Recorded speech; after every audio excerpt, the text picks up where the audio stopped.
Hello, I'm Tamsin Greig and I am delighted to be supporting the National Brain Appeals Emergency Fund for NHS staff at the National Hospital for the incredible work that they do anyway, and particularly now in these unprecedented, extraordinary times. So if you want to support that work, please donate. You'll be directed to where to do that and to get behind all the amazing work that they do there at the hospital. I'm going to read a story for you from a very old story called The Velveteen Rabbit by Margery Williams. Okay, I hope that wasn't bad to front. No. There were other things in the stocking, nuts and oranges and a toy engine and chocolate almonds and a clockwork mouse, but the rabbit was quite the best of all. For at least 2 hours, the boy loved him. And then aunts and uncles came to dinner and there was a great rustling of tissue paper and unwrapping of parcels, and in the excitement of looking at all the new presents, the Velveteen Rabbit was forgotten. For a long time, he lived in the toy cupboard or on the nursery floor, and no one thought very much about him. He was naturally shy, and being only made of velveteen, some of the more expensive toys quite snubbed him. The mechanical toys were very superior and looked down upon everyone else. They were full of modern ideas and pretended they were real. The model boat, who had lived through 2 seasons and lost most of his paint, caught the tone from them and never missed an opportunity of referring to his rigging in technical terms. The rabbit could not claim to be a model of anything, for he didn't know that real rabbits existed. He thought they were all stuffed with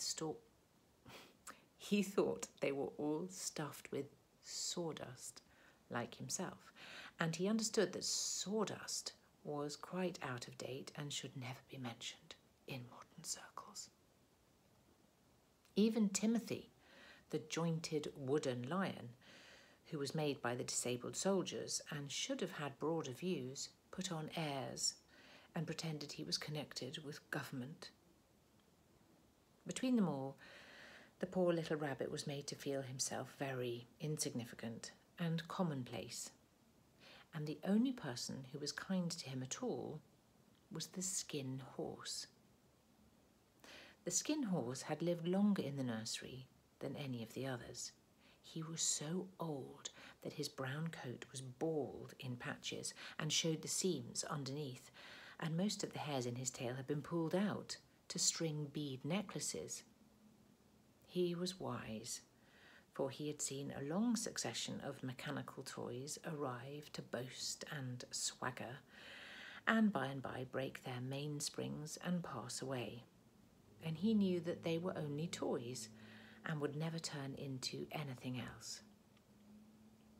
For nursery magic is very strange and wonderful, and only those playthings that are old and wise and experienced, like the skin horse, understand all about it.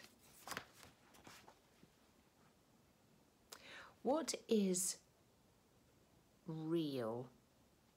asked the rabbit one day when they were lying side by side near the nursery fender before Nana came to tidy the room. "Does it mean having things that buzz inside you and a stick-out handle?" "Real isn't how you're made," said the skin horse. "It's a thing that happens to you. When a child loves you for a long, long time, not just to play with, but really loves you, then you become real." "Does it hurt?" asked the rabbit. "Sometimes," said the skin horse, for he was always truthful. "When you are real, you don't mind being hurt." "Does it happen all at once, like being wound up?" he asked, "or bit by bit?" "It doesn't happen all at once," said the Skin Horse. "You become. It takes a long time. That's why it doesn't often happen to people who break easily, or have sharp edges, or who have to be carefully kept. Generally, by the time you're real, most of your hair has been loved off and your eyes drop out and you get loose in the joints and very shabby. But these things don't matter at all, because once you're real, you can't be ugly, except to people who don't understand." "I suppose you are real," said the rabbit. And then he wished he had not said it, for he thought the Skin Horse might be sensitive. But the Skin Horse only smiled. "The boy's uncle made me real," he said. "That was a great many years ago. But once you're real, you can't become unreal again." That's just a small section of the book. The rest of it is just as lovely. Thanks for listening, and if you feel that you can donate, please do. Thank you.